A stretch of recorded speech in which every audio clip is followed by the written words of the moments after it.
Boa noite, senhores e senhoras. Então, vamos dar abertura à nova live sobre saneamento aqui da Unirio, da nossa Universidade Federal do Estado do Rio de Janeiro, do nosso grupo de pesquisa, regulação e agência, onde está conosco aqui alguns convidados, professores e alunos, e a comunidade em geral. Então, está o professor Marcos Brown, né? Está o Marcelo Mota Veiga nos assistindo, e demais professores estão aí, estão assistindo a gente no sentido de auxiliar e a crítica que a gente se faz a esse debate da infraestrutura no Brasil. Então, sem delongas, o tema de hoje é o modelo BNDES para o saneamento básico na região metropolitana do Rio de Janeiro. Está conosco aqui, então, o Maurício Wallenstein Barreira, que é especialista em saneamento, principalmente na área ambiental, é professor da Fundação Getúlio Vargas, o Dr. Miguel Alvarenga Fernandes, que é engenheiro civil e presidente da Associação Brasileira de Engenharia Sanitária aqui do Rio de Janeiro, e o nosso professor Marcelo Mota Veiga, que leciona conosco na Universidade da Unirio, regulação juntamente comigo, e tomada de decisões e outras disciplinas, e gestão ambiental. Então, é um professor afeto ao tema ambiental. Então, sem delongas, isso faz parte de um componente fundamental da universidade, chamado de extensão universitária, juntamente com pesquisa, porque pensar o Brasil como um todo, no sentido pensar com letras garrafais, não letras miúdas, um papel de Estado, esse é o papel da universidade, coisas grandes, entendeu? E a questão do saneamento básico no Brasil é uma questão que nos toca diretamente a todos, por quê? Está ligado a uma área larga da vida, que liga-se à saúde, à educação, ao bem-estar social, à qualidade de vida, etc, etc. E o Brasil, infelizmente, como nós sabemos, tem os indicadores piores, digamos assim, do mundo, se não do mundo, dos piores. Então, tá os indicadores, um fato concreto aqui. No ano 2020, 35 milhões de pessoas, de brasileiros, não têm água potável em casa. Isso é um país, assim, digamos assim, não desenvolvido. Isso que me chama a atenção, do que o Brasil é a 8ª economia do mundo, 8ª ou 9ª, e tem indicadores, digamos, sanitários tão ruins. Metade do esgoto do país, menos da metade, não é tratada. E o Brasil ainda é signatário da ONU para ter uma meta de universalização de saneamento em 2030. Quer dizer, então temos essas combinações. Ali entra o Estado brasileiro, aí entra o papel fundamental do Estado pensar a sociedade, pensar o país como soberania. Aí entra, nós chamamos de direito, governança, direito e decisão política. Então, a decisão política foi o Congresso Nacional, de forma sábia, juntamente com a manifestação do Presidente da República, de criar o novo marco regulatório, que é a Lei 14.026, 2020. O que faz a lei? Ela cria uma nova conformação político-jurídica, define novas funções da Agência Reguladora de Águas, e rediscute o papel executor. Quem é que executa e deve executar daqui para frente, não mais apenas as empresas estatais que estão no saneamento básico, e abre a possibilidade concreta, já estava na outra lei, que foi conformada, mas com maior abertura, a conformação do saneamento básico para a iniciativa privada mediante parceria público-privada. Então, essa é a conformação. E aí entra a agência governamental, chamada BNDES, Banco Nacional de Desenvolvimento Econômico e Social, aí entra a palavra S, social, para ajudar nós sairmos dessa situação ridícula, que é a questão do saneamento básico no país. Quer dizer, nos países centrais, digamos, esse tema nem é colocado na pauta. E no Brasil, isso é um tema estrutural. Então, para começar essa discussão, e surge a questão do papel da SEDAI, como é que a Companhia Estadual de Saneamento no Rio de Janeiro e as companhias estaduais no Brasil vão se conformar frente a isso, já que o BNDES criou um departamento de estruturação que reflete essa questão do desenvolvimento dos projetos de saneamento básico no Brasil. Então, nós vamos restringir, basicamente, aqui nesse debate, a questão do saneamento básico, restringindo a água e esgoto, e nós vamos trabalhar com outros temas como limpeza, lixo, sólido, etc. Vamos restringir essa temática, a questão do BNDES e a questão do financiamento daqui para frente. Então, sem delongas, eu passo a palavra para o nosso Maurício Barreira, que é o nosso jurista, eu disse há pouco e repito, é um advogado meu amigo de longa data, tem experiência nessa trajetória, tem ligação com os municípios do Brasil, já foi procurador de Angra dos Reis, etc. e tem trabalhado em todo o Brasil nessa temática de saneamento e a questão ambiental. Então, boa noite, Maurício. A palavra é sua, por favor.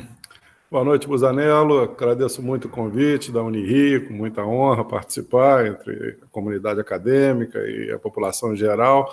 Fico muito satisfeito da gente estar discutindo o tema saneamento. Eu considero, dentre os muitos déficits estatais em relação à população, talvez o mais grave do país seja exatamente a posição do saneamento, como o Busanello já exemplificou. Nós temos indicadores muito ruins, né? Quer dizer, na parte do esgoto, se na água ainda tem tanta gente fora, e cada pessoa fora de ter água potável em casa já é um desastre, né? Agora, em tempos de Covid, como é que se indica que as pessoas lavem as mãos se 35 milhões não têm água potável distribuída naturalmente em casa? A situação do esgoto é crítica, nós não tratamos mais de 50% do esgoto do país, isso é muita coisa. Eu, quando fui procurador-geral de Angra dos Reis, que é conhecido como esse paraíso das praias, já falava isso. Olha, às vezes o foco do país todo é que cai um óleo, é sempre muito grave, né, como problema ambiental, mas diariamente, quando 75% da cidade joga seus dejetos nos rios, mares, na natureza, isso é diariamente acontecendo, é um problema ambiental, um crime ambiental cotidiano e que parece não despertar grande surpresa ou revolta da população ou do setor público, dos setores de controle. Então, nesse sentido, a nova lei tem esse papel, cumpre esse papel relevante, que é, novamente, pôr o tema em pauta. Essa é uma luta permanente, né, de quem atua no setor. Conseguir que se fale do assunto saneamento, porque vale aquela premissa antiga, né, de que obra dentro da terra não aparece, então política não se interessa, não põe na sua priorização. Né? Isso é verdade, né? Em alguma medida, a gente não sabe qual, mas em alguma medida isso é razão do problema. E quando sai uma nova lei, de certa forma, há um ânimo, né, com indicadores aí para a gente reverter a situação. Eu não sou um grande entusiasta dessa lei exatamente, do que ela traz, né? A gente tem uma lei que é 11.445 de 2007, que é uma lei que veio também como, aí sim, o novo marco de setor, ela veio para estabelecer os parâmetros hoje em vigor do setor. Essa lei agora, 14.026, ela altera principalmente dispositivos dessa lei de 2007 e alguns outros. E não é que eu não goste exatamente, ela traz algumas coisas interessantes. A lei traz, por exemplo, o papel da Agência Nacional de Águas, a ANA, né, que agora é a Agência Nacional de Águas e Saneamento, também tem o saneamento no nome, para criar regras referenciais regulatórias. Isso é importante, é uma demanda dos prestadores em geral, né, de haver uma certa estabilidade jurídica das regras regulatórias, para que, como nós temos, as regulações são feitas, indicadas pelos titulares do serviço, nós temos no Brasil um panorama de muitas agências regulatórias, e isso traria alguma instabilidade ao setor, já que as regras poderiam ser muito diversificadas. Então, o papel da ANA é criar um referencial de regras regulatórias, e isso traz uma segurança jurídica ao setor, e isso foi muito acertado, me parece, em relação à lei. Eu digo que não sou entusiasta porque me parece que ela traz também alguns componentes novos, alguns novos problemas, né? E, dentre eles, bate na questão que é fundamental hoje para a gente entender o setor. É a predominância absoluta das companhias estaduais, né? Mais de 90% das prestadoras do país são companhias estaduais, isso fruto de um plano, Planasa, que foi uma política federal dos anos 70, que induziu esse modelo. Todo mundo deve conceder uma companhia estadual. A União dizia, como até hoje faz, e é natural nos sistemas federativos, dizendo: só vou investir recursos em companhias estaduais. Então, todo mundo foi lá, quase todo mundo foi lá e concedeu o serviço de saneamento, que é uma titularidade municipal reconhecida, às companhias estaduais. Alguns municípios resguardaram o chamado Serviço Autônomo de Água e Esgoto, os seus SAIs, autarquias municipais, normalmente municípios menores. Mas a grande maioria do país ficou sujeita às companhias estaduais. Elas, por fatores dos mais diversos, né, que passam de políticas, de intervenção política, desmandos, corrupções internas, corporativismo, falta de investimento público no geral, né, elas não conseguiram cumprir o papel adequadamente. nos trouxeram até aqui onde estamos, com esses déficits que a gente chegou a citar. Então, nós temos que, no mínimo, fazer um juízo dizendo esse modelo não foi muito bom, esse modelo não chegou a resultados adequados, o país, como o Busanello citou, não se encontra adequado à sua posição de desenvolvimento no mundo, ao seu patamar de saneamento. Há uma desproporção muito grande vamos dizer, na posição econômica do país e no desenvolvimento social determinado pelo saneamento, sem contar que a gente sabe que saneamento é um setor estratégico, porque ele tem repercussões muito graves no meio ambiente, ele tem repercussões muito graves na saúde. Então, é um setor que tem uma disseminação de efeitos em diversos campos. Bem, aqui no Rio de Janeiro, já antes da aprovação da lei, já estava em sequência um projeto que decorreu muito da recuperação fiscal, né? O Estado, em situação quase falimentar, precisou conseguir recursos no mercado, junto ao banco, e para isso precisava de uma garantia federal, e isso acabou gerando a SEDAI como forma de garantia do próprio empréstimo. Bem, o Estado, então, acabou contratando o BNDES para fazer uma chamada modelagem de uma concessão, ou de concessões da região metropolitana. Bem, eu tenho alguma crítica inicial à própria questão dessa fórmula, né? Essa fórmula de modelagem, mesmo que o BNDES seja competente, tenha técnicos muito competentes, ela já parte da contratação para fazer um modelo. E depois a população, os técnicos, os críticos, têm que trabalhar gostando ou não gostando daquele modelo pré-formulado. O sistema de concessão no Brasil tem privilegiado as PMIs, né? Os procedimentos de manifestação de interesse, que faz com que o próprio mercado proponha modelos àquele órgão que está, aquela instituição que está criando a licitação, a concessão. Isso me parece sempre um modelo mais democrático, porque pode permitir maior crítica, né, e comparação de modelos. Quando a gente chega com um modelo numa área tão complexa como é saneamento, num número de municípios muito grande, que exacerba, inclusive, a região metropolitana, fica muito difícil a gente criticar ponto a ponto esse modelo quando ele, depois de 2 anos, está sendo formulado. Então, na sua concepção original, eu tenho um pouco essa crítica. Há também um viés inicial do BNDES, que é solucionar a questão da SEDAI do Estado. Ela foi contratada pelo Estado, pela SEDAI. Então, esse é um viés que me parece comprometer um pouquinho a ideia, porque você já parte para solucionar uma questão. Não o saneamento, mas sim a situação financeira do Estado. Companhia. Sim, o papel da companhia. Então, eu acho que há uns erros iniciais de viés, mas vamos considerar que o modelo tem seus acertos. Ele cria blocos, né? Ele faz da região metropolitana e mais alguns municípios, porque essa é a proposta do BNDES, esse modelo, ele, na verdade, contempla toda a área que a SEDAI já agia. Então, ele não é estritamente região metropolitana. Isso será um problema jurídico também. Nós podemos tratar mais à frente. Mas ele criou 4 blocos para fazer concessão do serviço de distribuição de água domiciliar, né, a cada usuário, coleta de esgotos também a cada usuário e tratamento desses esgotos, o destino final desse esgoto. Deixando a produção, a captação da água, seu tratamento e sua adução, né, levar às distribuidoras com a SEDAI. Esse é basicamente o modelo. Passa para a iniciativa privada mediante concessão a distribuição de água e coleta e tratamento de esgoto, deixa a parte inicial da cadeia com a SEDAI. Quanto a esse modelo, em geral, isso é papel talvez o pessoal da engenharia pode falar melhor do que eu, se poderiam ser mais blocos ou não, se as bacias hidrográficas foram respeitadas ou não na definição desses blocos, são critérios mais técnicos. Mas, na verdade, é que há um grande imbróglio jurídico, que é a obrigatoriedade de participação.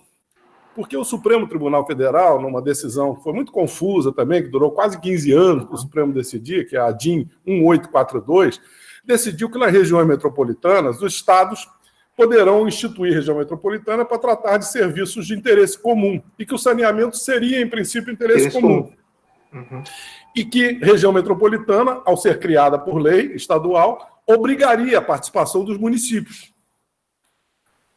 Só que nesse modelo, eu já disse, ele exacerba a região metropolitana, ele não é só região metropolitana, isso os municípios já estão, o município do Rio especificamente já votou contra lá na Câmara Metropolitana, no Conselho Metropolitano, perdão, contra aquele modelo. E o Estado, ao criar a região metropolitana, também se pôs numa posição meio proeminente, que os municípios estão reagindo. Porque já se dizia nos estudos nossos sobre federalismo e região metropolitana que o papel do Estado nessa região ele era meramente procedimental, era para criar, né? Mas o Estado se põe como mais ou menos o grande dono disso. Então, ele já, por exemplo, fez prever no modelo BNDES que quando foram feitas as licitações para as concessões, o modelo de julgamento dessas licitações será por maior outorga, né? Maior valor de outorga, maior oferta das empresas. E eu já acho um critério que vale debater. Se num setor tão demandante de investimentos, deve o Estado, ou qualquer que receba, botar dinheiro no tesouro. Né? Uhum. Eu acho que esses recursos deviam ser destinados à finalidade específica do saneamento, se houver. Uhum. Mas o Estado conseguiu, na região metropolitana, uma decisão que dizia que quase 80%, 85% desse valor recebido pela outorga vai caber ao próprio Estado, e o resto dividido entre os municípios. Então, aí chega o município do Rio e diz, olha, as tarifas SEDAI, 70% são arrecadadas dentro do território do município do Rio, da capital. E o Estado está apropriando esse valor. Então, tem muito problema já em discussão. É claro que essa lei também, a 14.026, ela traz a questão que aí é fundamental. Houve um veto presidencial, um dispositivo importante, que dava a possibilidade de renovação dos contratos de programa, que são esses que os estados, as companhias estaduais mantêm com os municípios, de mais 30 anos. E eu digo, olha, se for para aprovar esse dispositivo realmente, é continuar tudo como está. Né? Perfeito, então, mais 30 anos de companhia estadual não dá. E nesse sentido, o presidente da República vetou, e esse veto criou revolta dos governadores, que haveria um acordo no Congresso, dizendo que não seria vetado, e acabou vetado. Vamos ver como é que vai sair. E tem algumas outras disposições sobre essa questão específica. E a lei traz um fundamento importante, que é tirar a possibilidade desses contratos de programa, que são, mais uma vez digo, pactuados entre as companhias estaduais e os municípios, que são titulares, os competentes, têm a competência constitucional para gerir o serviço. Tirou a lei a possibilidade de contrato direto, sem licitação, que vigorava até então. Né? Isso foi um dispositivo que abriu novamente as companhias estaduais que vinham lá dos contratos dos anos 70 e depois tiveram essa alternativa na lei dizendo que podem os contratos de programa serem pactuados sem licitação prévia. Então, os governos do Estado fizeram muita força com os prefeitos, né? Força política, e muitos foram pactuando os novos contratos, que inclusive ainda têm validade aí por 10, 15 anos, já assinados com base nessa disposição que estava em vigor. Agora a lei trata, e é outra questão polêmica aí, porque as companhias as procuradorias já estão agindo contra, dizendo, olha, não pode tirar isso, o contrato de programa é uma forma de gestão associada de serviços, né, entre município e Estado, isso está na Constituição. Então tem muita questão jurídica que ainda... O que, na verdade, assim, eu posso pôr de início é que me parece que assim, a questão jurídica sempre foi complexa, jurídica institucional, né, sempre foi complexa. Há hoje um consenso de que a iniciativa privada tem que entrar no setor, não por uma escolha ideológica ou mesmo de qualitativa, né? Porque é possível que a companhia estadual seja competente, eficiente. Nós temos alguns exemplos de companhias estaduais com grau de eficiência razoável, mas há também uma constatação que é consensual de que o setor público não tem capacidade de investimento. Isso, nem a curto, nem a médio, quase não podemos afirmar que a longo prazo. Recuperar a capacidade de investimento. Então, e hoje o investimento para o setor de infraestrutura, o setor de saneamento, é um investimento muito pesado. Né? Para a gente recuperar esse déficit todo que nós criamos em prazos minimamente razoáveis, vamos dizer, né, 15 anos, tá? Comprometemos com 2030, a lei fala em 2033, ou em última instância em 2040, para ver isso, são investimentos muito pesados. E o Estado brasileiro, seja na União, nos estados, nos municípios, não tem capacidade para isso. Então, o recurso advindo do setor privado é essencial para a gente mexer. Esse é um consenso inicial. E parece haver um consenso, até na licitação aí, feita agora pelo Estado, a própria SEDAI declara isso. No princípio, não tem essa capacidade de investimento. E o outro é um acerto. Perdão. Conclui, por favor, para a gente passar a palavra. Então, assim, existe um consenso sobre a entrada da iniciativa privada, mas os mecanismos ainda são muito conflituosos no campo jurídico. Me parece que é a questão agora que depende de um espírito público de governança interfederativa mesmo, União, Estados e Municípios, BNDES mesmo participando, para a gente fazer uma câmara de solução para conseguir uma coisa. Porque senão o caminho será a judicialização, e com judicialização nós teremos a permanência do status atual. Regulação e judicialização. Desculpa se eu me estendi. Não, o tema é grande mesmo. Não, é um tema complexo, é difícil a gente esgotar em uma hora. Estamos 4 falando disso aqui. Síntese não é forte de advogado, você sabe, né? Muito bem, obrigado, Maurício, muito bom sua intervenção, etc. Então, com a palavra de imediato ao nosso engenheiro, o Miguel Alvarenga Fernandes, da Associação Brasileira de Engenharia Sanitária, com a experiência de um técnico de engenharia junto com os advogados. Bom, boa noite aos colegas aí que estão nos acompanhando. Agradecer aí ao professor José Busanello por ter convidado, Marcelo Mota, colega Maurício também. Uma fala bastante aprofundada do Maurício, abordando muitos temas, né? Eu vou tentar fazer uma fala um pouco complementar em alguns pontos que eu acho que podem contribuir aqui para a nossa conversa hoje, para tentar trazer um pouquinho de melhor compreensão sobre esse processo que está acontecendo, né? Eu gostei muito da fala do Maurício, porque ele trouxe lá de trás da concepção do modelo que nós vivemos hoje. Eu sempre gosto, quando também falo sobre essa questão, né, da tríade que foi criada na década de 70, que é o modelo predominante hoje das companhias estaduais, que era calcada exatamente nas companhias estaduais, que foram criadas naquele modelo, no Planasa e no BNH, que você não colocou, mas que era importante, que era o órgão de financiamento, né? E não é verdade que essa tríade não funcionou. Em termos de esgotamento sanitário, ela foi calcada em cima do... Não quero defender, gente, nem A, nem B, nem nada disso, mas é só para os números, né? Em termos de esgotamento sanitário, você pode não ter tido os avanços que deveriam se ter, ou apesar de ter havido houve alguns avanços, mas na parte da água, você pegar os dados do que você tinha, em termos de abastecimento de água, antes e depois desse modelo, junto com...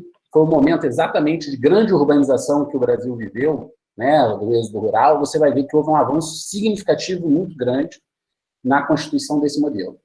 Então, entre aspas, se alcançou a universalização do abastecimento de água nas regiões urbanas sobre este modelo. Com a redemocratização, esse modelo começou a ser questionado.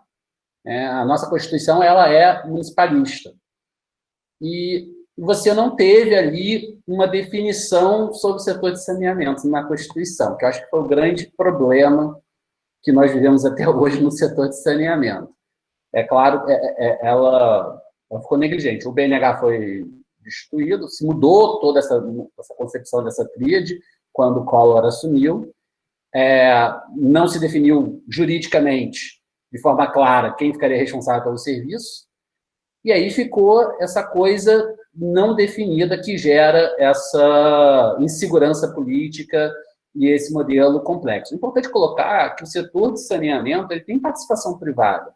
O pessoal tem um discurso, o pessoal está a favor da privatização de todos os serviços, né? Agora, com esse novo marco legal, vai ter a participação privada no setor de saneamento. Isso não é verdade. Já existe a participação privada desde 95, quando foi criada a lei das concessões, você já tem essa permissão.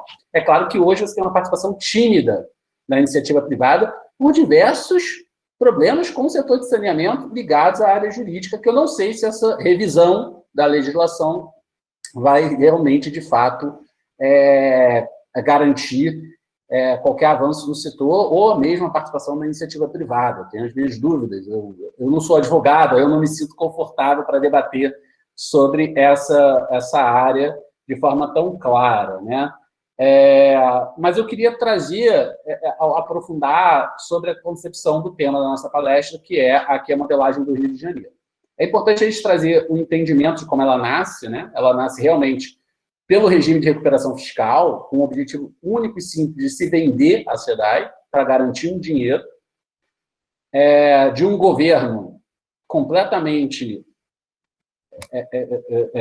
cheio de escândalos e problemas,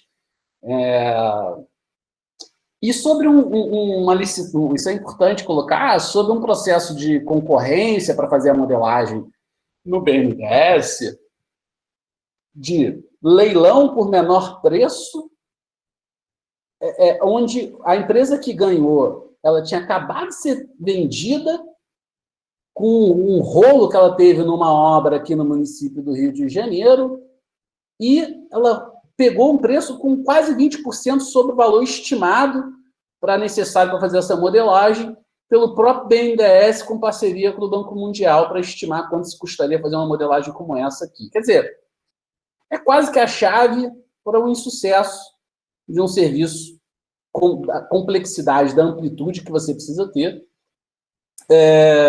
como é o caso aqui da região metropolitana do Rio de Janeiro. É muito complexo o sistema. Se a gente ficasse só na água, é uma complexidade imensa.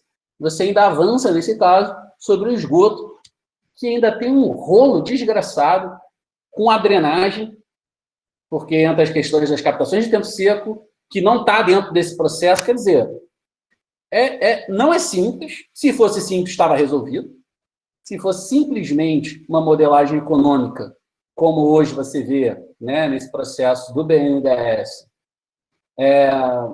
já estaria resolvido, isso eu posso garantir. O setor de saneamento já estaria resolvido. Então, assim, é complexo. O BNDES, ele é especialista na área, não querendo desmerecer os técnicos que estão lá, pelo amor de Deus, eu tenho amigos que são engenheiros do BNDES, mas eles são técnicos da área econômica, eles não são engenheiros da área de saneamento. Então, eles se sentem muito confortáveis para discutir a lógica econômica de qualquer processo. Eu até brinco, né? Hoje você está fazendo concessão da empresa de saneamento, mas você está fazendo de uma estrada, no dia seguinte você está fazendo de uma rede elétrica. E assim, a verdade é que o setor de saneamento possui uma questão holística, né, que a gente coloca com esse nome, muito atrelada à questão urbana. E se você discutir o saneamento isolado da questão urbana, você está cometendo um erro crasso de partida, e você sabe que isso não vai ser resolvido. Fora que o grande retorno do saneamento, como bem colocado já aqui, ele está atrelado à questão da saúde pública. Então, assim, é uma concepção que, na minha visão, não é uma questão ideológica, se é privado, se é público, não é esse o meu ponto de partida aqui na discussão, mas ele nasce mal, ele nasce não entendendo o que o sistema significa. Eu gosto de usar, às vezes, o exemplo dos Estados Unidos, porque o pessoal gosta de usar os Estados Unidos para explicar o saneamento nos Estados Unidos. Nos Estados Unidos, se você pegar os dados lá, eu não trouxe aqui a apresentação, mas se quiser eu posso abrir aqui. Nos Estados Unidos, majoritariamente, serviços de saneamento são públicos, principalmente nas grandes cidades, nas grandes regiões metropolitanas. Por que isso? Um motivo. O que acontece? Os investimentos no setor de saneamento são muito pesados, muito grandes, e o retorno de muito longo prazo, né? Então, isso não é atrativo para a iniciativa privada. A iniciativa privada, ela sempre vai tender a fazer o quê? Aumentar o valor de tarifa para reduzir o consumo, para racionalizar o consumo, não ter que realizar esses investimentos. Essa tem sido uma grande discussão que eu tenho traçado com o próprio BNDES durante esse processo da audiência, né? Não adianta o BNDES dizer que vai atingir as metas estabelecidas lá, se ele parte de metas que não são reais. O levantamento que o BNDES considera é o SNIS, que é o Sistema Nacional de Informação sobre Saneamento, que é uma autodeclaração da SEDAI, que quem é da área sabe que não representa a realidade. Então, quando ele diz lá, vou dar um exemplo assim, que a região da Barra da Tijuca hoje tem 70% de coleta de esgoto e que daqui a 5 anos ela vai chegar a 80%, sei lá, não me lembro agora de cabeça, gente, mas tem lá um estabelecimento e um valor de investimento, o dado de partida já não é real. De acordo com o pessoal da prefeitura, eu também não sei, mas eles dizem que é alguma coisa em torno de 50%, 56% de coleta na Barra da Tijuca. Então, é óbvio que todo o modelo que eles fazem econômico, ele já não coincide com a lógica do que é a realidade. Então, ele vai ser incluído e vai ter que se rediscutir tudo depois do processo de concessão sobre uma amarra de uma tarifa que é completamente injusta. Eu dei um exemplo na última audiência, não sei se algum colega aqui participou, uma pessoa que vive ali do lado do Guandu, em Nova Iguaçu, uma família com 8 moradores, vivendo numa casa, ali o cara fez um puxadinho e tal, tá, situação bem comum na Baixada, vai pagar pelo metro cúbico de água 3, 4 vezes mais, chegando a quase R$30 o metro cúbico de água, enquanto que um casal de idosos, mesmo pagando a tarifa mínima, morando na Vieira Soto, a 50 quilômetros de distância de onde a água é fabricada, está pagando ali R$9 o metro cúbico de água, considerando aí água e esgoto, tá, gente? E no outro, R$30, considerando água e esgoto. E se você levar isso aí para o cara que trabalha na iniciativa privada, com pequena empresa, vai ser um sapateiro, uma confecção de costura, aí vai para valores astronômicos, R$100 o metro cúbico, aí vira maluquice que a gente vê hoje, quem é do setor sabe, que é o cara que tem uma loja comprando caminhão-pipa, porque é mais barato encher de caminhão-pipa do que se ligar a um sistema que deveria ser com um objetivo. Por que você cria um sistema de abastecimento de água, né? O objetivo é o quê? Reduzir os custos. Senão não precisava ter um sistema, claro que também alguma coisa de garantia de qualidade, mas principalmente reduzir os custos. Senão a gente estaria como era lá atrás, antigamente, que se carregava a água da mula, que era um processo antigo. E como existe até hoje também uma máfia muito relacionada a não querer o avanço do sistema de abastecimento de água em regiões que hoje você não tem, baseado no abastecimento do caminhão-pipa. Então, você tem uma máfia que briga contra o avanço político, Quem vive o setor de saneamento sabe como é que é essa realidade em regiões de baixada e tudo mais, porque é um mercado, e é um mercado atrasado, mas é um mercado que os caras não querem deixar avançar, porque acabaria com o mercado deles. Então, você tem histórias aí grandes ligado a guerras sobre saneamento e a chegada do abastecimento e a guerra sobre a manutenção do serviço de abastecimento via unidades individuais. O mais famoso do Brasil é o sistema de São Luís. Era um engenheiro chamado Ita Luiz, que foi assassinado por uma coronel lá daquela região lá do Maranhão, chamada Ana Jansen, porque ele queria fazer um sistema de abastecimento da região de São Luís e foi morto por ter feito o sistema. O nome do sistema lá hoje é Ita Luiz, o nome dele. Viu, Miguel? Em Rio das Ostras, 2 prefeitos foram assassinados, exatamente porque queriam botar o saneamento básico no passado. Então, temos experiência no Estado também. Esse eu não conhecia, mas eu estou trazendo aqui um exemplo que é histórico, está nos livros, não é nem, assim, está registrado na literatura técnica até sobre o caso, não é nem de suposição, Depois ela mesma confessou que matou ele por causa disso. E, enfim, e por fim, o que eu queria colocar é que a gente tem que pensar que são lógicas muito distintas. Quando você falou do interesse comum, na questão legal, quando a gente fala da região metropolitana, quando a gente fala da água, na região metropolitana, a gente fez um evento com a Rio Águas, eu tive com a Rio Águas, eu falei assim, na água não tem nem como discutir, a não ser que o Rio de Janeiro vá para a dessalinização, que ficaria com uma água caríssima e inviável, com certeza o Rio de Janeiro não vai questionar o interesse comum da região metropolitana sobre o abastecimento de água. O que ele pode questionar, e pode entrar na discussão é sobre a coleta e tratamento de esgotos e a disposição final dele. E a cobrança, principalmente, sobre isso. Então, essas bacias elas são muito mais regionais, você poderia realmente discutir. Aí eu vejo abrir aí um leque de discussão gigantesco. O novo marco legal ia amarrar que a água tinha que estar com esgoto, o que é uma coisa completamente louca, porque você tem hoje vários casos que já não são assim. A P5 aqui no Rio de Janeiro, por exemplo, é só o esgoto e a cobrança. Na iniciativa privada, a água ainda está na cidade, a P5 aquela região de Campo Grande, Santa Cruz. Você tem um caso, por exemplo, da região metropolitana de Recife, lá em Pernambuco, também é uma situação semelhante. Então, o fato é que a sensação que me dá é que todo mundo que chega novo no setor, acha que todo o histórico, o passado que tem em cima, ninguém sabia fazer nada e que agora ele veio com a bala de prata que vai resolver os problemas e que vai garantir. Eu não vejo dessa forma.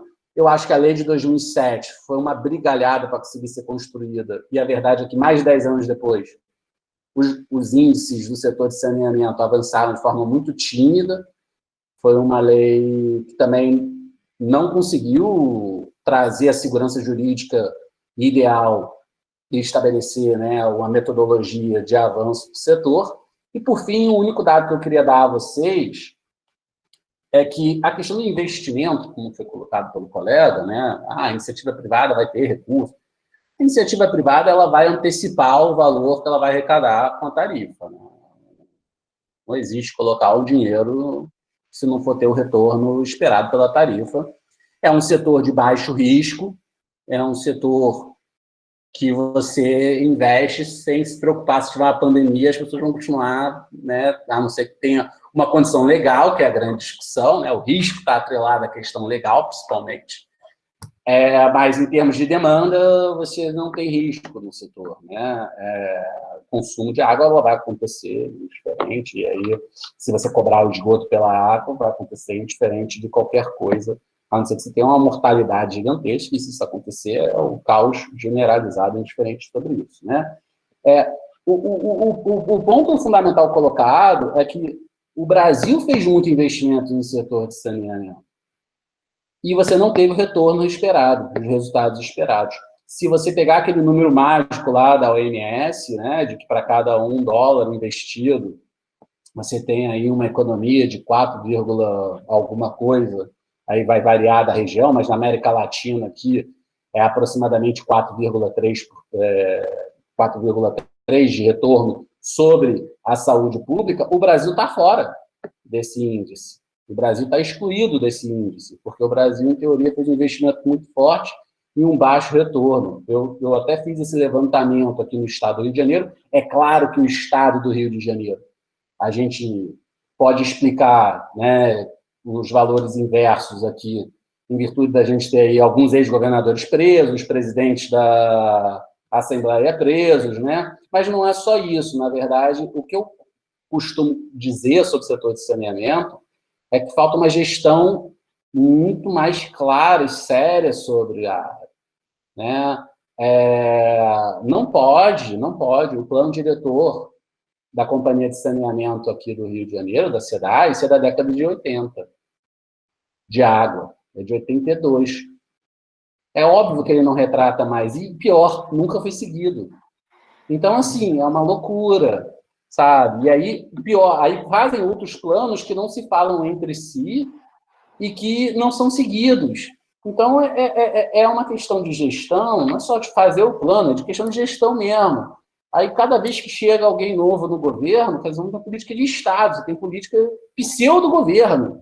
Cada um tem uma ideia nova e acha que a ideia que é importante. Enfim, eu acho que falta assim, institucionalizar. Então, eu concordo com o colega que a questão da Agência Nacional é uma coisa que ajuda a institucionalizar. São investimentos de médio e longo prazo no setor de saneamento, não dá para ser investimento de governo. E isso acaba até afastando os interesses políticos. Então, finalizando aqui a minha fala e abrindo para as perguntas, para trazer mais esclarecimentos, eu vejo esse processo de modelagem, um processo de modelagem confuso, provavelmente calcado a fracassar, pelo conceito deles, dividir em 4 blocos, tentando fazer subsídio cruzado, que não existe modelagem mostrando esse subsídio cruzado, e com valores que é difícil até de explicar, seja pelo lado dos investimentos, seja pelo modelo tarifário, que é um modelo completamente questionável, e seja pelo valor previsto para pagar pelo metro cúbico de água a SEDAI que vai sobreviver, né? Que vai ficar, que é a SEDAI upstream, que eles chamam, que é a SEDAI responsável pelo tratamento da água na região metropolitana, sistema Guandu-Lages e sistema Imunã-Laranjal, que é do outro lado da Baía de Guanabara, do lado de Niterói. Né? Então, essa SEDAI, eles estão adotando o valor de metro cúbico d'água, que é um valor que você não tem nem justificativa, e se você começa a fazer as contas, você fala, o número não vai fechar.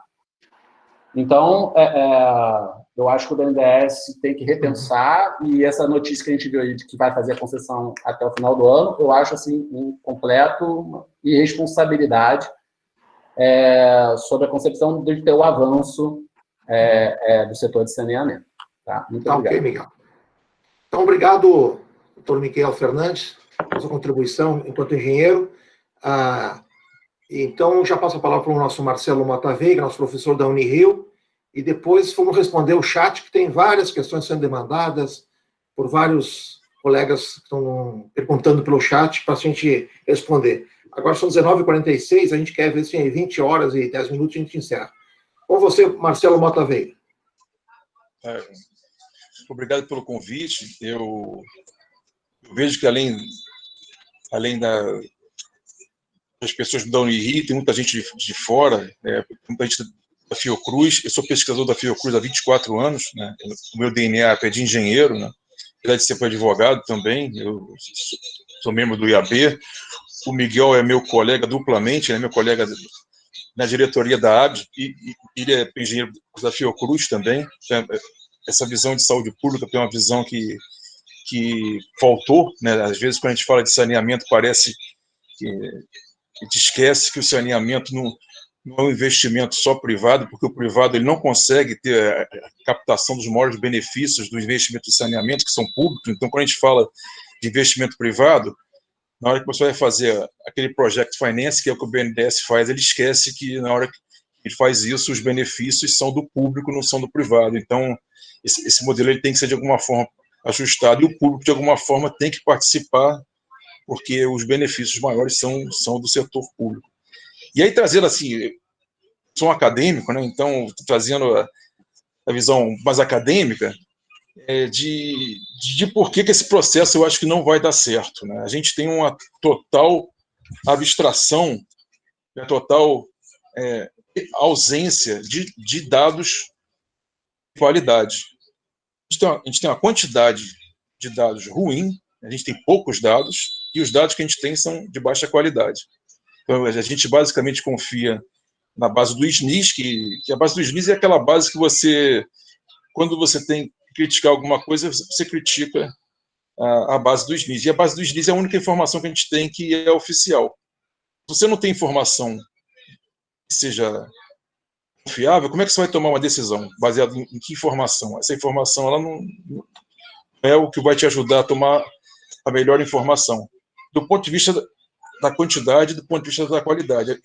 Eu tenho tentado, junto com as agências reguladoras, há muitos anos, tem mais de 15 anos, que se construísse uma base de dados para poder gerenciar a informação. Quer dizer, que as agências teriam que ter mais transparência, elas têm uma capilaridade nacional. Aliás, a área de saneamento ela tem uma característica que as agências realmente foram capilarizadas, são as únicas agências que têm municipal, estadual e agora tem uma federal, mas nunca se interessaram por isso, e por isso elas perderam espaço e o federal engoliu elas. Quer dizer, elas, por uma incompetência, por um altruísmo, auto-altruísmo, elas foram engolidas. Então, eu falo isso na frente das agências, que elas hoje, eu acho que elas são mais parte do problema do que da solução, infelizmente. A outra coisa é que a gente tem uma proliferação absoluta de especialistas, né? Eu estava comentando isso brincando antes, a reunião começar, mas se você for pontuando quem são os principais atores, os principais tomadores de decisão esse processo todo do saneamento, são pessoas que elas começam se desculpando. Quem viu para a reunião da UBCOM, A Bicom é a empresa que centraliza os concessionários privados, né? Os CEOs das empresas começavam os discursos deles se desculpando que eles não conheciam a área. Ou, no máximo, eles diziam o seguinte: eu estou há 6 meses, estou aprendendo, agora que eu aprendi que saneamento é importante. Porque o cara, quando ele tem a função de investidor, ele não está preocupado se é saneamento, se é fábrica de calcinha, se é fábrica de fogos de artifício. O interesse dele é fazer um project finance e aquele negócio funcionar, custo-benefício, fazer um markup, fazer uma regulação de lucro, e isso o cara faz sem se preocupar que aquilo ali lida com bem público, lida com os seres humanos. A outra coisa é que a gente esquece que a origem do problema do saneamento está nesse modelo federativo que a gente tem. A gente tem 5.540 municípios, onde 90% dos municípios são totalmente incapazes de prover uma solução. E isso eu não falo, do ponto de vista jurídico, técnico, econômico, ambiental, eles são são municípios que não deveriam existir. 90% dos municípios sequer arrecadam para pagar o salário do prefeito e dos vereadores. Então, a gente está discutindo um problema onde os principais atores, que seriam os titulares do serviço, eles são completamente incapazes de prover qualquer tipo de solução. Isso, quem atua na área de saneamento conhece, que a gente tem refletido nos planos de saneamento. Os planos de saneamento seriam um instrumento, inclusive que está na 11445, que é o instrumento que vai dizer como eu vou fazer, quando eu vou fazer e quem vai ser envolvido no processo. Porque quando você disputa recurso com área de saúde, área de educação, área de segurança, você tem que fazer. A gente não tem recurso para tudo. E a gente que tem dentro do nosso curso lá, tem um curso de administração, um curso de ciência política, um curso de direito, que discute mais ou menos isso. A gente não tem recurso limitado. Então, a função de eleger um gestor público que conheça minimamente do que é ser gestor público, aliás, eu falo para todos eles, se você soubesse onde você está se metendo, você não estava aqui. O cara assume um compromisso só pensando no viés político. Ele esquece que tem um monte de coisa que está atrelado à responsabilidade dele que ele não vai assumir nunca. E esse modelo, onde você tem 5.560 municípios que são totalmente incapazes de prover solução, é o modelo que prevalece. E aí vem essa ADI, né, de 1842, que até o Maurício falou. Eu, por exemplo, eu li, eu tentei ler o acordo do Gilmar Mendes, de 310 páginas, e eu não entendi absolutamente nada. E aí, no final, tem uma modulação dos efeitos, onde os efeitos são diferidos por 2 anos, a partir do trânsito julgado. Até hoje não transitou em julgado. Eles entraram com embargo de declaração, que tem 7 anos que não foi julgado. Então, tudo que a gente está falando aqui a nível de região metropolitana, teoricamente, não está pacífico ainda, porque o grupo do Supremo que votou isso em 2013, quem era o relator foi o Maurício Correia, para você ver como é que... Ninguém mais está lá. Então, é bem possível que nesse novo análise de um embargo de declaração se mude, inclusive, o teor do que foi julgado. Quem tentar ler aquilo não é um exercício de elucubração, é um juridiquês, um português, uma redação bastante complexa. Eu não consegui entender qual era o posicionamento, se era a favor e se era contra. E aí, aquilo que eu falei dos especialistas, né? As pessoas confundem saneamento como se saneamento fosse só água.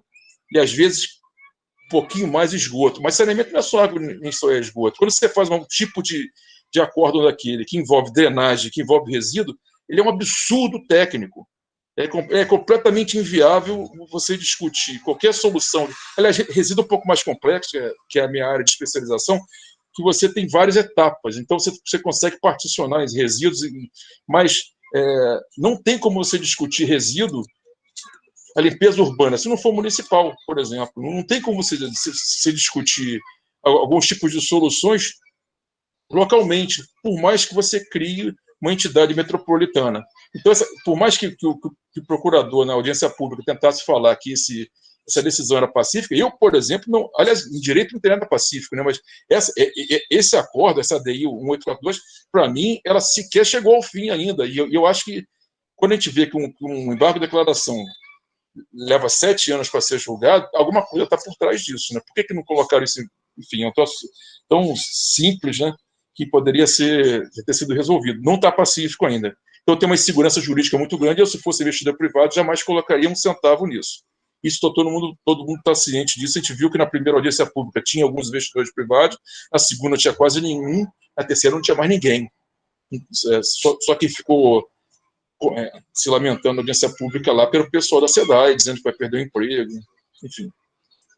A outra coisa é que tem um mito entre público e privado, e aí eu falo entre concessionário ser público ou privado. Acho que do ponto de vista do usuário isso é completamente irrelevante. A gente tem exemplos no mundo de concessionárias públicas que são eficientes e tem exemplos de concessionárias públicas que não são eficientes. E tem de privadas que são eficientes e privadas que não são eficientes. Não dá para generalizar isso. Não dá. O que dá para generalizar é que aqui no Brasil o público ele é político, ele não é só público. Então tem um viés político onde você coloca as pessoas para tomar decisão e a SEDAI não é culpada disso. A SEDAI, nesse ponto, ela é vítima. Ela não é vilão, é vítima, porque a SEDAI ela é como se fosse como o Detran. É uma fonte de receita, é uma fonte de negociação política do chefe do executivo. Isso sempre foi assim. E essa ideia de que tem um outro mito, que o problema do saneamento... Aliás, esse é um mito que foi criado 20 anos antes da 11445, que foi o que motivou a 11445, que o problema do saneamento era investimento, e que você teria que trazer o investidor privado para ele botar dinheiro, que aí sim... primeiro que esse investidor privado botar dinheiro, ele vai querer retorno desse capital, então não é um dinheiro que vem de graça, não é um recurso que vem de graça. Segundo, que não vai haver dinheiro privado suficiente para... Em nenhum lugar do mundo existiu isso. Isso aí não é uma jabuticaba. Em nenhum lugar do mundo existiu investimento de infraestrutura onde o setor público não investa maciçamente.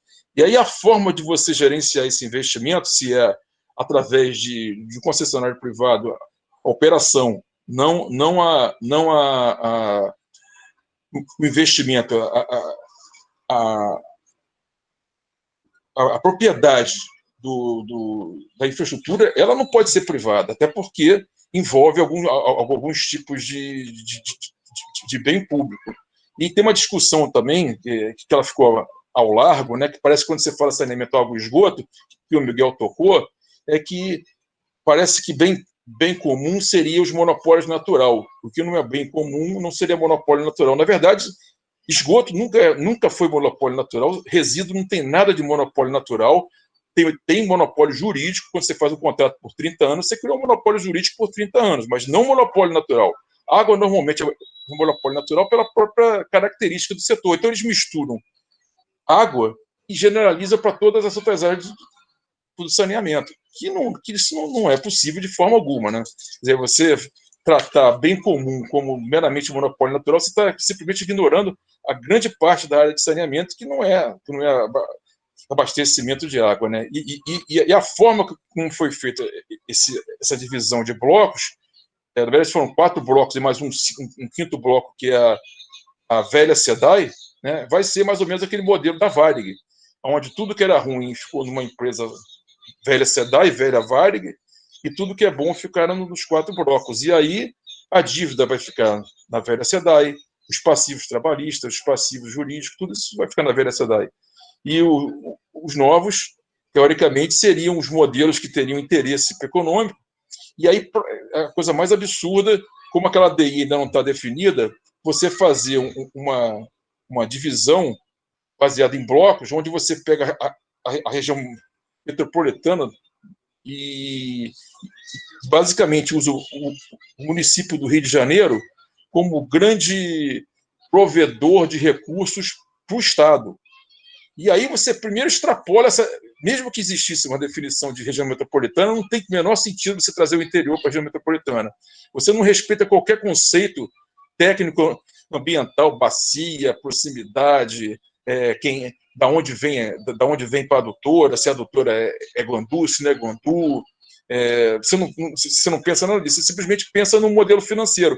A conta que eles fizeram simplesmente foi o seguinte: eu preciso de R$100 para subsidiar o município de X, então eu vou tirar da Zona Sul esses R$100. Então você vai fazer uma conta de chegada onde você vai tirando receitas de um município e tentando repassar para outro. Se a gente fizer uma lembrança, né? Quem vai para o exterior tem a dificuldade de explicar como é que funciona a tua conta d'água, né? A gente tem que... Existe ninguém aqui no Rio de Janeiro que não tem uma cisterna para uma caixa d'água. Por que a gente tem cisterna para caixa d'água? Porque a água chega a hora que ela quer, com a pressão que ela quer. Então a gente tem uma gambiarra, porque o nosso serviço de água não é o produto água, o nosso serviço de água não é bom. A gente tem água que não é regular e a gente tem uma água de baixa pressão. Então não existe prédio no Rio de Janeiro que não tem uma cisterna, não tem uma bomba. Esse serviço é um serviço do concessionário. Eu pago água para estar na minha torneira. Em nenhum lugar do mundo você vai encontrar isso. Do ponto de vista da saúde, reservar água, guardar água, é um problema. Água potável não é para ser armazenada. Água potável é para ser consumida. Se você armazena água potável, a gente vive vendo em favela que tem problema de dengue, que vai lá, que vê que tem larva nas caixas d'água, porque água é o elemento da vida. Se você armazena água, você está gerando um monte de coisa ali, que a obrigação de tratar aquela água não é sua, e a empresa concessionária transfere. Isso eu não estou falando da SEDAI, não, isso é no Brasil inteiro. No Brasil inteiro. A gente tem armazenamento de água porque o serviço foi ineficiente. Marcelo, vou pedir para você fechando e concluindo, por favor. Tá. A última coisa aqui, só para a gente fechar com a parte das agências reguladoras, né? Que é o nosso grupo de regulação. Hoje a gente tem uma agência, que é a ANA, ficou com a atribuição de fazer as normas gerais. Ninguém sabe o que é isso. Nem a ANA sabe, nem ninguém sabe. A gente tem um monte de agências, e as agências são bastante heterogêneas, né? Tanto as agências municipais quanto as estaduais. Tem agência que tem mais recursos, tem mais autonomia, tem agência que cabe de emprego. E como a gente está falando aqui do Rio de Janeiro, a Genersa, com certeza, é um problema muito maior do que uma solução. A Genersa sempre foi cabide de emprego, sempre apareceu no jornal falando assim: olha só o cara que entrou para a Genersa, não entende nada de saneamento, não entende nada de transporte. Então, a gente hoje contar com a Genersa para tentar solucionar o problema, não vai acontecer nada, né? E a Genersa, as agências seriam aquele órgão, né, que seria o órgão que articularia os três atores, né, o usuário, o concessionário e o titular. Só para terminar, só mais uma coisa, né, que a gente às vezes esquece, né, que o brasileiro, o usuário brasileiro, ele tem uma diferença entre o que a lei diz, que a capacidade de pagamento do usuário, que a tarifa tem que ser adequada à capacidade de pagamento do usuário. Só que a lei esquece de dizer o seguinte, que a disposição de pagar do usuário, que é diferente da capacidade dele pagar, é zero. De muita gente é zero. O cara não quer pagar nada, porque ele faz um gato e não paga nada. Então, como é que você vai transformar o que a lei diz, que o cara tem uma capacidade de pagar, mas não tem uma disposição de pagar, de modo que você viabiliza o serviço? Então, isso é uma coisa que tem que ser discutida, e isso não foi levantada. E eu nunca vi, e aí eu estou falando da minha experiência pelo Brasil inteiro, eu nunca vi um prefeito querer cobrar de quem não paga. Ele acha que isso aí é um suicídio político, e a gente está em ano eleitoral municipal. É praticamente impossível você ter um movimento que seja contrário aos desejos políticos e às ambições políticas. José Bonel, obrigado pela atenção aí. Eu coloco à disposição depois de qualquer pergunta. Tá, então vamos continuando aqui, porque nós já estamos com 8h04. O tempo vai passando e a gente não consegue responder as demandas nossas. Claro que é um tema muito complexo, como foi dito anteriormente. Tanto que a gente vai depois desdobrar futuramente, fazer uma discussão sobre lixo, sobre limpeza urbana, drenagem, etc., que isso é um tema universal. Hoje estamos distrito ao tema água e esgoto. Então, essa é a demanda. Então, vamos fazer umas perguntas aqui. Eu passo para o Maurício Barreira, do Giovanni Busa, que ele diz o seguinte: falar sobre os vetos presidenciais em relação à companhia, principalmente as companhias estaduais, e a vigência de 30 anos, não é uma decisão correta do presidente?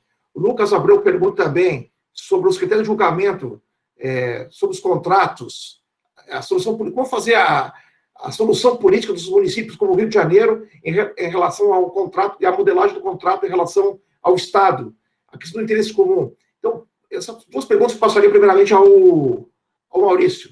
E pode falar um pouquinho também sobre a titularidade do Sotero Martins. A titularidade não ficou complicada? São 3 perguntas que podem ser respondidas. É um tema... Tá bom. Não, a titularidade é uma questão, o Miguel falou bem, é uma questão não resolvida. Houve um certo descanso jurídico mesmo durante o tempo de concessão das companhias estaduais. Pareceu que o serviço era estadual, todo mundo acalmou um pouquinho com essa discussão, e é uma discussão fundamental, né? Hoje ela está ainda, me parece haver confronto entre a ADI, que ainda não completada, uma ADI vai fazer 20 anos daqui a pouco, aí, né? Já foram 20 anos, né, da ADI, então ela não resolve a contradição entre o que a lei traz e o que o Supremo entendeu, né? O Supremo, por exemplo, acha que é a questão do ciclo de saneamento, né? Se o ciclo não se completa inteiramente, a cadeia inteira no âmbito municipal dentro dos limites, essa competência não é estritamente local.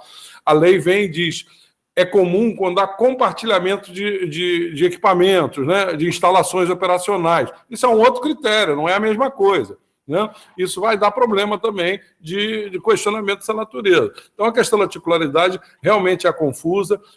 Foi citado aqui, eu pessoalmente tenho dito que acho que, da mesma forma que nos resíduos, da mesma forma que em outros setores, o ciclo, se olharmos só o ciclo da distribuição de água e coleta de esgoto separadamente, ela é possível vislumbrar uma competência municipal, né? Mesmo que venha água de fora, mas isso existe em outros serviços também, em que a origem, de alguma forma, se inicia fora, desde que um ciclo coerente se faça dentro do âmbito municipal, há um interesse local. Mas eu não quero nem estender, porque o Supremo entendeu dessa forma, né? Dizendo que o ciclo completo teria que haver dentro do município para ser local, senão há um interesse compartilhado nas regiões metropolitanas em especial. A lei está falando diferente. Então, titularidade é conflito agora interpretativo. A questão do veto, eu concordo com o veto, acho que a questão de possibilidade de renovação de 30 anos é um desastre, né? É um desastre, uma maluquice, né? Concordo plenamente com o veto, e acho que a questão do município com o Estado é exatamente da maturidade interfederativa no Brasil, que não há. Nós não temos muitas instâncias interfederativas de negociação.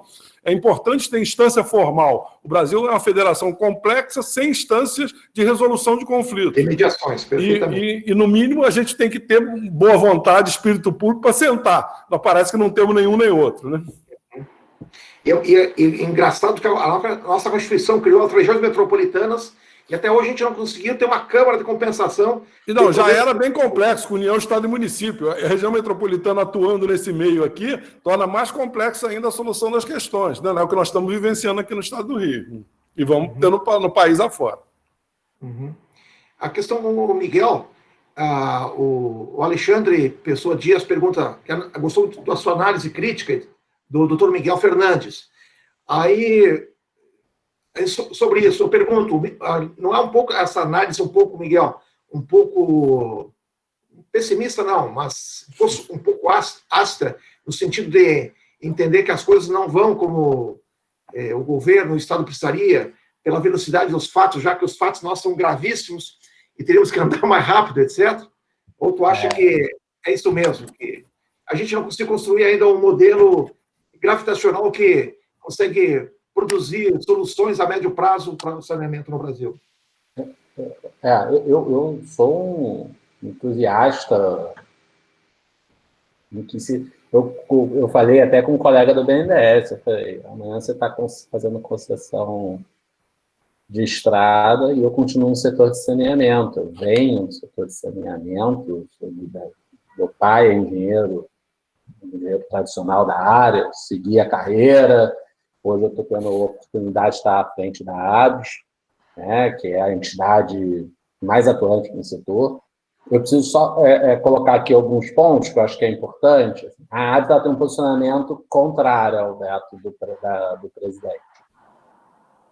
Eu tenho as minhas divergências dentro da ABS, porque eu acho que a ABS, muitas vezes, ela é excessivamente corporativa, tá?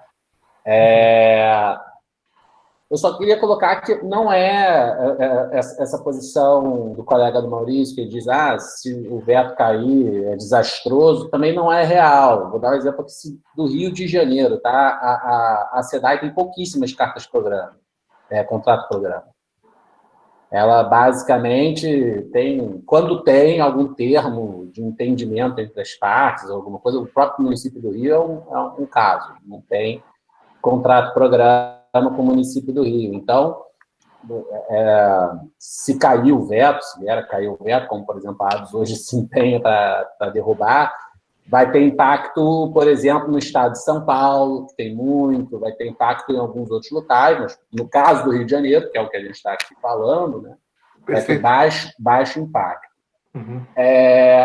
Eu queria só pontuar uma questão que o Marcelo colocou muito bem. Eu não falei sobre resíduos sólidos, que é uma cadeia completamente distinta e não está dentro da modelagem do BNDES, mas quando a gente fala de saneamento e dos impactos do saneamento, principalmente na saúde pública, e do próprio resultado que se espera, porque hoje se vende muito forte, né? Como é que se vende hoje, principalmente o processo de privatização, né, da participação da iniciativa privada no saneamento? Vai melhorar a qualidade dos corpos d'água. Porque o que se vende, principalmente, à sociedade a Baía de Guanabara está poluída, o Rio está poluído, e se participar de iniciativa privada, isso vai parar de acontecer. Não se observa isso nos municípios onde está a iniciativa privada, tá? Por vários problemas, e um deles está ligado à questão dos resíduos. Porque se você não coleta o resíduo, não faz a disposição final, o tratamento de disposição final dele adequado, mesmo que você faça a coleta de esgoto, vai continuar poluído os corpos d'água. E da pior forma poluída possível, que são os corpos flutuantes, que é com lixo aparente, né? Então, cabe destacar também isso, que essa é uma expectativa falha na venda da comunicação e vai acabar gerando essa realidade depois, conforme isso avançar.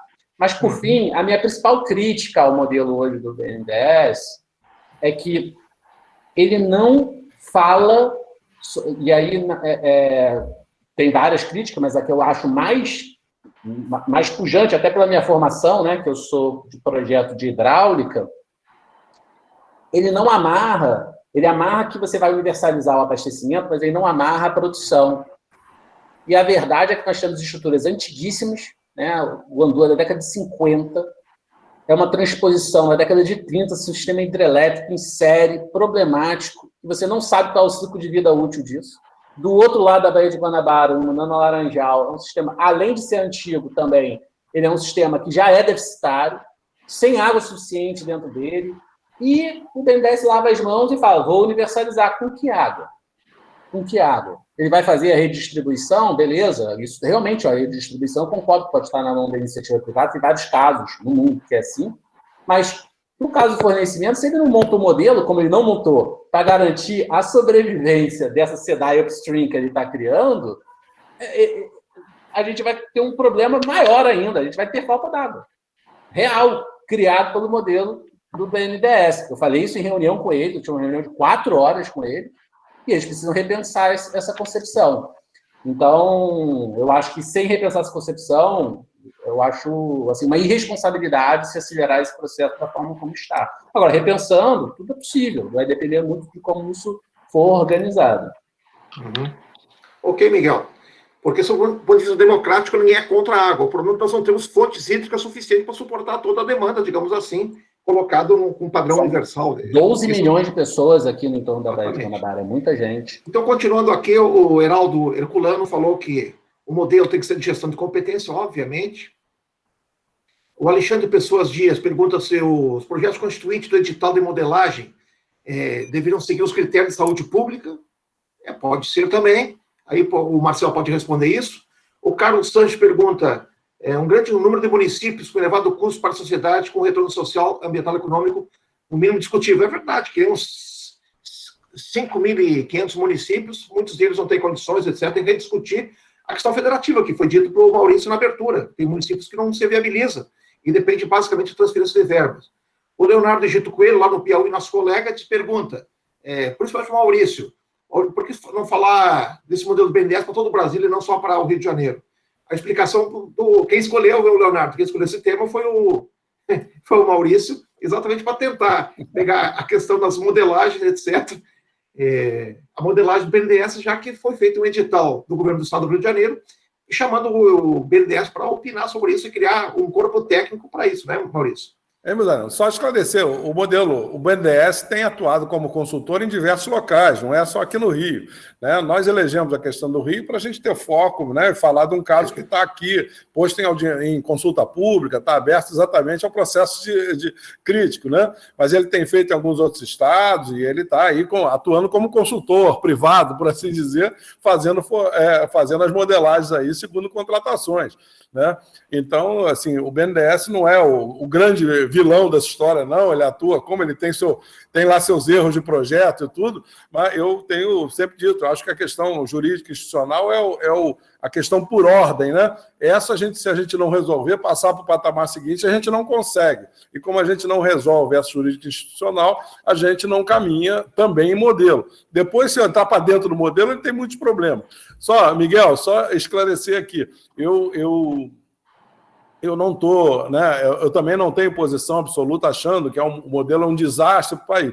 Mas, assim, a minha experiência da questão da renovação dos contratos é que o poder político que o Estado vem exercendo sobre os municípios, e isso eu vivo com a história da SEDAI e de outros estados, ele é muito forte. E como a lei prevê a possibilidade de adequação dos contratos irregulares para sua conversão a contrato de programa e depois a renovação, a combinação desse com o poder político pode, sim, criar repercussões muito fortes para o setor, inclusive no estado do Rio de Janeiro. Tá? Então, por isso é que eu realmente não vejo motivação pública para essa renovação por 30 anos para um modelo de eficácia bastante discutível. Tá? Sem, obviamente. Mas gostaria muito, Busanello, que a gente pudesse realizar uma outra sobre resíduos sólidos, que tem lógica distinta. A lei tentou tratar no mesmo bolo, mas tem uma lógica distinta e merece tratamento. Já estão convidados aí para a gente fazer uma nova sobre resíduos sólidos. E explicando ao Leonardo, que está no Piauí lá, Leonardo, a questão que hoje, além do BNDES, a Caixa Federal já está criando linhas de crédito e mais que isso, criando corpos técnicos para discutir PPPs, etc. E já está, fazendo nessa semana, ou semana que vem, várias, digamos assim, intervenções de contribuição em alguns municípios e estados do Brasil. Só olhar na página e ver nos jornais. O Sanches pergunta para a gente, nosso aluno é Sanches, nosso amigo de sempre, dos municípios, Sanches. É o problema nosso federativo, que nós temos no Brasil, o pacto federativo nosso não existe efetivamente, é uma ficção. Esse é o problema nosso, entendeu? Os municípios brasileiros, em regra, no interior, não têm corpo técnico para dirimir. Por isso que é importante, eu acho que sim, entra o papel do BNDES, os bancos públicos, para criar a expertise, digamos assim, em assuntos técnicos que, como disse o nosso amigo aqui, Herculano, requer muita competência. Não é um discurso político só, é um discurso técnico para alcançar a razão de Estado, que é a satisfação do bem comum, etc, etc. E que muitas vezes os municípios não têm isso. Não tem porque não tem. Essa é a realidade crua e nua do Brasil. Marcelo, quer completar alguma coisa para a gente encerrar? Eu queria falar só duas coisas rápidas. Uma é que, por mais que eu acho que a alta direção do BNDES não esteja compromissado com que seria o bem-estar da nação, eu acho que os técnicos estão. Eu acho que os técnicos que estão envolvidos no processo, que até eles falam que são o pessoal de carreira, apesar de eles não entenderem quase nada de saneamento, eu acho que eles estão que a gente chama de boa-fé. Né? Pelo menos eu atribuo eles a presunção de boa-fé. Eu acho que sim. Eu acho que sim. Eu acho que eles tentaram acertar e eu acho que esse mergulho que foi feito no leilão, lá na licitação, onde eles deram um preço 30% do valor esperado, isso é dramático, isso jamais deveria ser aceito, mas eu acho que eles não tiveram opção, eles não tiveram voz, né? Outra coisa é que a gente esquece, às vezes, que a lei fala que tem que ter entidade reguladora, mas que não precisa ser agência reguladora. A regulação, na verdade, é uma exceção. Uma má regulação é pior do que uma regulação. A gente não ter regulação melhor do que uma má regulação. E a última coisa, só para a gente fechar aqui, é que esse projeto dos blocos ele é tão confuso que ele pressupõe que os municípios que não têm condição de investir em saneamento, eles vão ter receita, eles vão ter o que eles chamam de uma taxa de outorga. Quer dizer, o cara ele é o responsável por prover o serviço, ele vai dizer para você que ele não tem condição de prover aquele serviço, e isso nós vamos ter que contratar um terceiro para fazer aquilo, só que ele não abre mão de receber um dinheirinho, ele quer uma receitazinha, e isso aí, se a gente tentar viabilizar pelo lado da sustentabilidade, o mínimo que você o mínimo assim, sem ser especialista, é dizer o seguinte: eu vou precisar de mais dinheiro. Se já está difícil arrumar dinheiro para financiar a tal da universalização, se cada município quiser pegar uma beiradinha, ficar pior. E a última discussão que eu vi, que também foi uma discussão que me trouxe um pouco de...